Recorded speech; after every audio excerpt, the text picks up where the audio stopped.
ہماری قوم کا ایک ذہن بنا ہوا، ایک مائنڈ بنا ہوا ہے کہ دعا صرف نیک لوگوں کی قبول ہوتی ہے، بلکہ اگر کبھی ہم عوام میں کوئی بھائی ہمیں ملے اور وہ کہتا ہے کہ سید صاحب دعا کریں، اور اس کو ہم کہہ دیں کہ آپ بھی میرے لیے دعا کریں، تو وہ کہتا ہے ارے ہم آپ کے لیے کیا دعا کریں، ہم تو گنہگار لوگ ہیں۔ تو اس کا مطلب یہ ہے کہ آپ نے یہ سمجھ رکھا ہے کہ دعا صرف ایک مخصوص طبقے کی قبول ہوتی ہے اور باقی اور لوگوں کی دعا قبول نہیں ہوتی۔ یہ مایوسی ہے، یہ اسلام ہے کہ یہ یہودیت نہیں ہے، یہاں نصرانیت کا تصور نہیں ہے، یہاں مجوسیوں کا جو خیال ہے وہ نہیں ہے، یہاں جو مشرکوں کا مزاج ہے وہ نہیں ہے، یہ اسلام ہے۔ سب اللہ کے بندے ہیں اور اللہ سب کی سنتا ہے۔ اور خاص بات اس وقت دعا کے حوالے سے عنوان رکھنے کی سب سے بڑی وجہ یہ ہے کہ اللہ کے حبیب صلی اللہ علیہ وآلہ وسلم فرماتے ہیں الدعاء صلاح المؤمن، کہ دعا مومن کا ہتھیار ہے۔ یعنی جس وقت مسلمان اتنے عاجز ہو جائیں، اتنے کمزور ہو جائیں کہ کہیں سے کوئی بات نہ بنتی ہو، کہیں سے کوئی بگڑی نہ بنتی ہو، تو اس وقت مسلمان دعا کا سہارا لے، اس لیے کہ دعا سے بڑھ کر ہمارے لیے کیا اور سہارا ہو سکتا ہے، کیونکہ مومن جب دعا کرتا ہے تو اللہ تبارک و تعالیٰ اس کی دعا کو سنتا ہے، جیسا کہ آیہ کریمہ کی تلاوت کی گئی۔ میرے پیارے آقا صلی اللہ علیہ وسلم کے پیارے دیوانوں، اب بہت ہوش کے ساتھ آپ اپنے گوشت سے سماعت کریں کہ دعا کی کیا برکتیں ہیں اور دعا کے فضائل کیا ہیں اور دعا کرنے والوں کی شان کیا ہے۔ اگر انسان کو دعا کی فضیلت پتہ چل جائے تو انسان دعا ہی کرتا رہے، بلکہ ایک مقام پر اللہ کے حبیب صلی اللہ علیہ وآلہ وسلم فرماتے ہیں الدعاء مخ العبادہ، کہ دعا عبادت کا سر ہے، دعا عبادت کا گودا ہے، دعا عبادت کا مغز ہے۔ یعنی کہ اللہ کے حبیب صلی اللہ علیہ وآلہ وسلم نے دعا کو وہ مقام عطا فرمایا ہے کہ جب کسی کو پتہ چلے دعا کی اہمیت، جیسے ساری عبادتیں جسم کا حصہ رکھتی ہے اور اس جسم میں دعا کا مقام سر کی طرح ہے، جیسے سر کے بغیر آپ کو کوئی انسان کا وجود نہیں بلکہ کسی جاندار کا وجود نہیں، ویسے دعا کے بغیر عبادت کا وہ مقام اور مرتبہ نہیں ہو سکتا۔ اللہ تبارک و تعالیٰ اپنے ہر بندے کو دیکھیے یہ امید دلا رہا ہے۔ اللہ فرماتا ہے میں دعا مانگنے والوں کی دعا کو قبول کرتا ہوں، وہ مجھے جب پکارے، جب کوئی مجھے پکارتے تو میں اس کی دعا کو قبول کرتا ہوں۔ اب یہاں خاص بات، یہاں اللہ نے نیک اور گنہگار کی کوئی قید نہیں لگائی، یہاں نیک اور گنہگار کی کوئی قید نہیں لگائی، بلکہ فرمایا کہ جب مجھ سے دعا کی جاتی تو میں دعا کو سنتا ہوں، پکارنے والوں کی پکار کو سنتا ہوں۔ اور دوسرے مقام پر فرمایا مجھ سے مانگو میں تمہیں عطا کروں گا، مجھ سے دعا کرو میں تمہیں عطا کروں گا۔ اور ایک آیہ کریمہ میں اسی سے لگ کر کے ہے کہ اللہ تبارک و تعالیٰ فرماتا ہے جو لوگ میری عبادت سے تکبر کرتے ہیں ان قریب جہنم میں جائیں گے ذلیل ہو کر۔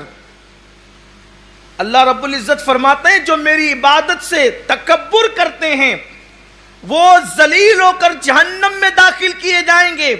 مفسرین فرماتے ہیں یہاں عبادت سے مراد دعا ہے، یعنی جو دعا نہیں کرتے میں ذلیل کر کے انہیں جہنم میں داخل کروں گا۔ جو دعا کرتے اللہ ان کو پسند کرتا ہے۔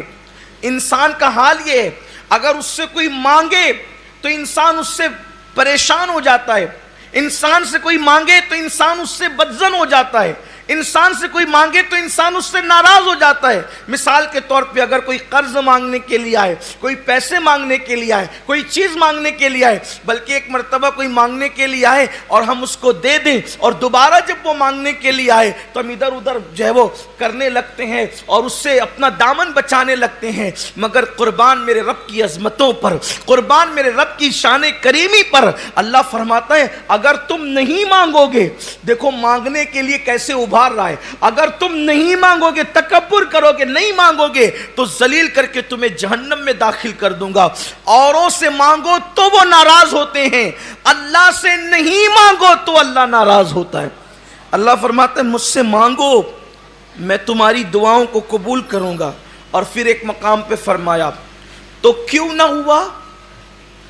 یہ آیت کریمہ سورہ انعام میں آیت نمبر 43 ہے. اللہ فرماتا ہے تو کیوں نہ ہوا جب آئی تھی ان پر ہماری طرف سے سختی یعنی مصیبت تو وہ گڑگڑاتے ہوئے وہ گڑگڑائے ہوتے, وہ ہماری بارگاہ میں عرضی کیے ہوتے, دعائیں کیے ہوتے, لیکن ان کے دل سخت ہو گئے, ان کے دلوں کے اندر سختی پیدا ہو گئی. یعنی اللہ فرما رہے جب تم پر مصیبت آئے تو تم میری بارگاہ میں گڑ گڑاؤ, دعا کرو, مجھ سے مدد طلب کرو تاکہ میں تمہاری مدد کروں. جب بھی تم پر سختی کا اور مصیبت کا وقت آئے تو دعا کرو, دعا کا سہارا لو. جب تمہارا کوئی سہارا نہیں بنے تو تم دعا کا سہارا لو. اور دعا جب کوئی کرتا ہے تو اللہ تعالیٰ اس کی دعا رد نہیں کرتا, بلکہ حدیث پاک میں آتا ہے, اللہ فرماتا ہے, یہ حدیث قدسی ہے, وَأَنَا مَعَهُ إِذَا دَعَانِي. اللہ فرماتا ہے کیا بڑی شان ہے دعا کرنے والوں کی. اب ذرا دل سے سنیے اس حدیث مبارکہ کا ترجمہ اور اس پر امام اہل سنت کا شاندار تفسیرہ. خدا کی قسم قلم توڑ دیا ہے, حق ادا کیا ہے حدیث مبارکہ کی تشریح کا. یوں تو ہر محدث اپنی شان کے مطابق, علمی شان کے مطابق حدیث کی تشریح کرتا ہے, لیکن میرے امام کا انداز جدا ہے. قربان جائیں امام کس انداز سے اس کی تشریح فرما رہے ہیں. یہ حدیث مبارکہ جس کی میں نے ابھی تلاوت کی, یہ بخاری شریف میں بھی ہے, مسلم شریف میں بھی ہے, ترمذی شریف میں بھی ہے, نسائی میں بھی ہے, ابن ماجہ میں بھی ہے. اس کے راوی حضرت ابو ہریرہ رضی اللہ تعالیٰ. اللہ پاک حدیث قدسی فرماتا ہے, حدیث قدسی اس کو کہتے ہیں جس میں راوی حضور ہوں اور اللہ کی طرف سے نسبت کی جا رہی ہو کہ اللہ نے فرمایا, اور روایت حضور فرما رہے ہیں. اور اللہ فرما رہے ہیں وَأَنَا مَعَهُ إِذَا دَعَانِي. اللہ فرماتا ہے میں اپنے بندے کے ساتھ ہوتا ہوں, میں اس کے ساتھ ہوتا ہوں جب وہ مجھ سے دعا کرتا ہے. اب اس کی لذت نے امام اہل سنت اس کی تشریح کرتے ہیں, جب بندہ دعا کرتا ہے تو میں اس کے ساتھ ہوتا ہوں, جب بندہ مصروف دعا ہوتا ہے تو میں اس کے ساتھ ہوتا ہوں. اب امام اس پر بیان کر رہے ہیں یوں تو اللہ علم و قدرت کے اعتبار سے ہر ایک کے ساتھ ہے, اللہ علم و قدرت کے اعتبار سے ہر ایک کے ساتھ ہے, لیکن یہ معیت خاص دعا کرنے والوں کو نصیب ہو رہی ہے. اب اس کی آگے فرماتے ہیں اے دعا کرنے والوں, دعا قبول ہو یا نہ ہو, مراد ملے یا نہ ملے, ارے کروڑوں مرادیں اس عظمت پہ قربان کے جب دعا کرتے ہیں تو قدرت ساتھ ہو جاتی ہے. جس کے ساتھ خدا ہو جائے اس سے غم کس بات کا ہو سکتا ہے. کروڑوں مرادیں اس نسبت پر قربان ہے, کروڑوں مرادیں اس نسبت پہ قربان ہے. بلکہ یوں سوچے, توجہ, اب اس پر فقیر کا بھی کوئی تفسیرہ سن لیں امام کے صدقے میں.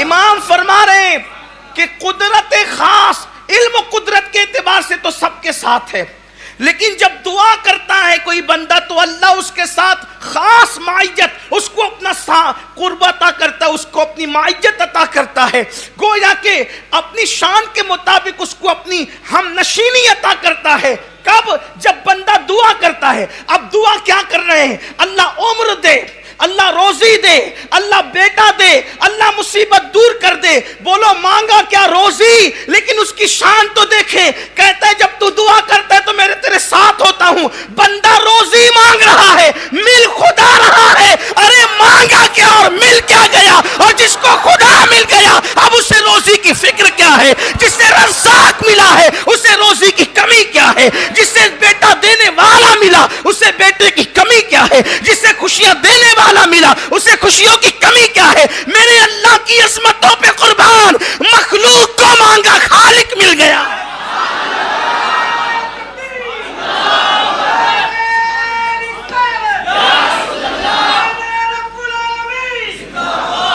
مانگنے کیا گئے, مل کیا گیا.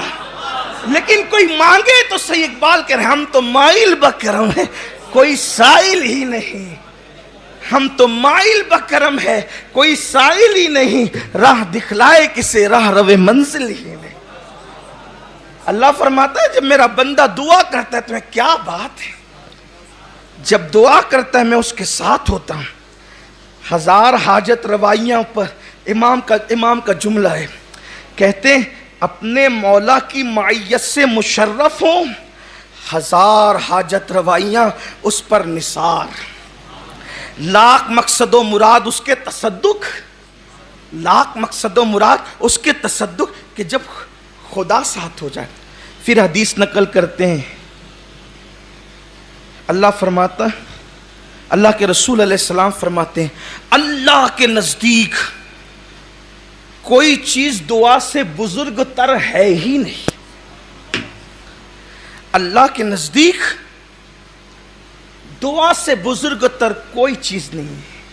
اور پھر فرمایا، حدیث پاک میں آتا ہے، اللہ تعالیٰ فرماتے، یہ بھی حدیث قدسی ہے، کہ اے فرزند آدم کے بیٹے، تو جب تک مجھ سے دعا کرتا اور میرا امیدوار رہے گا، میں تیرے گناہ کیسے ہی ہوں معاف کرتا رہوں گا۔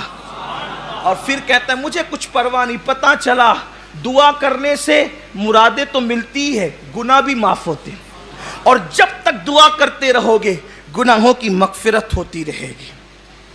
پھر اس کے بعد حدیث پاک میرے آقا فرماتے ہیں دعا سے کبھی رکنا مت، سرکار ترغیب دے رہے ہیں دعا سے کبھی رکنا مت، دعا سے کبھی عاجز مت ہونا، اس لیے کہ جب تک بندہ دعا کرتا رہے گا وہ کبھی ہلاک نہیں ہوگا، جب تک بندہ دعا کرے گا ہلاک نہیں ہوگا۔ پھر میرے آقا فرماتے ہیں دعا مومنوں کا ہتھیار ہے، دین کا ستون ہے، آسمان و زمین کا نور ہے۔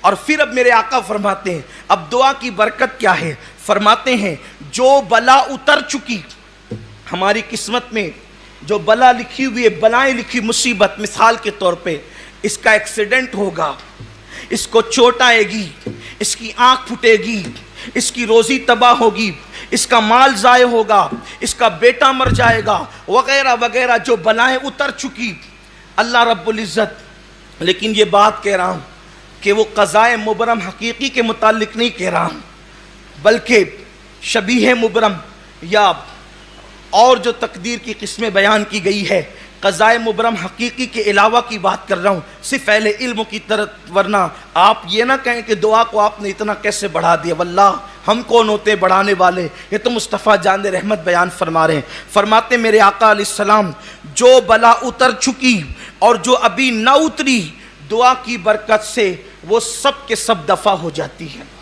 دعا ان سب کے لیے، دعا ان سب کے حوالے سے نفع بخش ہے، یعنی جو بلا اتر چکی ہے وہ بھی ٹل جاتی ہے دعا کی برکت سے، اور جو اترنے والی ہے وہ بھی ٹل جاتی ہے۔ میرے آقا مصطفیٰ جان رحمت صلی اللہ علیہ وآلہ وسلم فرماتے ہیں بلا اترتی ہے پھر دعا چڑھتی ہے، بلا اترتی ہے اور دعا چڑھتی ہے، یہاں تک کہ دونوں میں جھگڑا ہو جاتا ہے اور دونوں لڑتے رہتے ہیں قیامت تک، یہاں تک کہ دعا بلا کو اترنے نہیں دیتی، یعنی دعاؤں کی برکت سے بلائیں ٹل جایا کرتی ہے۔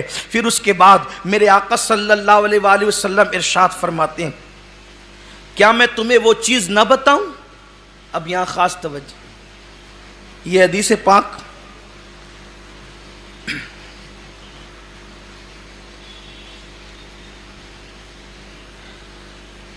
ابو یعلا میں ہے، حضرت جابر ابن عبداللہ انصاری رضی اللہ تعالیٰ اس کے راوی ہیں، سرکار فرماتے ہیں کیا میں تمہیں وہ چیز نہ بتاؤں جو تمہیں تمہارے دشمن سے نجات دے، یعنی جب دشمن سے دو دو ہاتھ کرنے کی پوزیشن میں تم نہ رہو، دشمن کے پاس ہتھیار اوزار سب کچھ ہو، تمہارے پاس نہ ہو،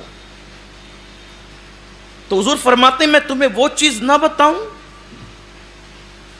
جو تمہارے دشمن سے تمہیں نجات دے، پھر فرمایا تمہارا رزق کو وسیع کر دے، یعنی ایسی چیز میں تمہیں نہ بتاؤں جس سے دشمن سے نجات ملے اور روزی وسیع ہو جائے، پھر فرمایا وہ یہ ہے کہ رات دن اللہ سے دعا مانگتے رہو، کہ دعا صلاح مومن یعنی مومن کا ہتھیار ہے۔ جہاں پر انسان کی طاقت جواب دے جاتی ہے وہاں انسان کی دعا کام آتی ہے. اور جب دعا کی جاتی، خود اللہ کے حبیب علیہ السلام جب 313 بدر میں تھے اور 1000 شام سامنے تھے، اس وقت حضور کیا کر رہے تھے؟ اللہ کے رسول کھڑے ہو کر دعا ہی تو کر رہے تھے.